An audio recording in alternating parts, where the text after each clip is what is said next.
પર્યાવરણ જાળવણી અને વેસ્ટ ટુ બેસ્ટના અભિગમને સાર્થક કરવાના ઉમદા હેતુ સાથે જિલ્લા વહીવટીતંત્રના ઉપક્રમે મામલતદાર કચેરી ભરૂચ ખાતે પ્રોજેક્ટ કંચન અંતર્ગત એક વિશેષ કાર્યશાળાનું આયોજન કરવામાં આવ્યું હતું।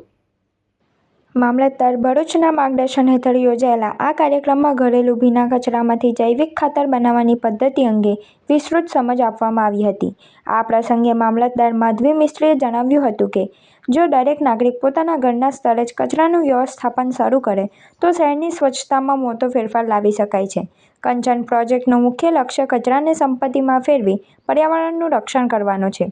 નાગરિકોને રસોડાના કચરાને ફેંકી દેવાને બદલે તેનો ઉપયોગ કરીને ઉત્તમ પ્રકારનું ખાતર કેવી રીતે બનાવી શકાય તે અંગે પ્રત્યક્ષ નિદર્શન આપવામાં આવ્યું હતું। તેમજ પ્રોજેક્ટ કંચનને પ્રોત્સાહન આપવા માટે હાજર રહેલા નાગરિકોને 100થી વધુ કોમ્પોસ્ટ બિન તથા કોમ્પોસ્ટિંગ કિટનું વિતરણ કરવામાં આવ્યું હતું।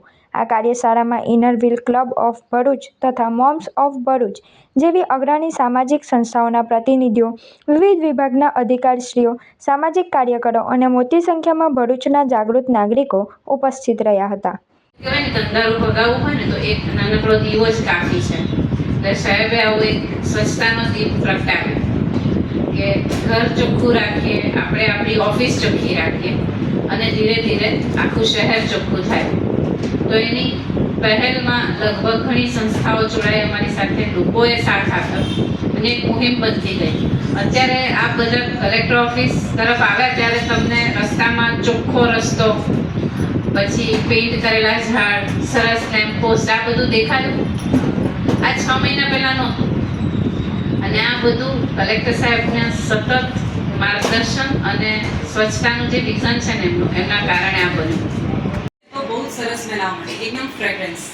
કિચનના વેસ્ટ, નારંગી, લીંબુ બધું બહુ જ સરસ અંદર મૂક્યું હોય એટલે હવે એની ફ્રેગ્રન્સ સરસ વધવા માંડી। અમુક મિસ્ટેકો જે મારી ફર્સ્ટ ટાઈમમાં થઈ છે ને, તો એ તમે પ્રોપર ગાઈડન્સથી કરશો શરૂઆત તો તમારી આઈ હોપ કે મિસ્ટેકો નહીં થાય।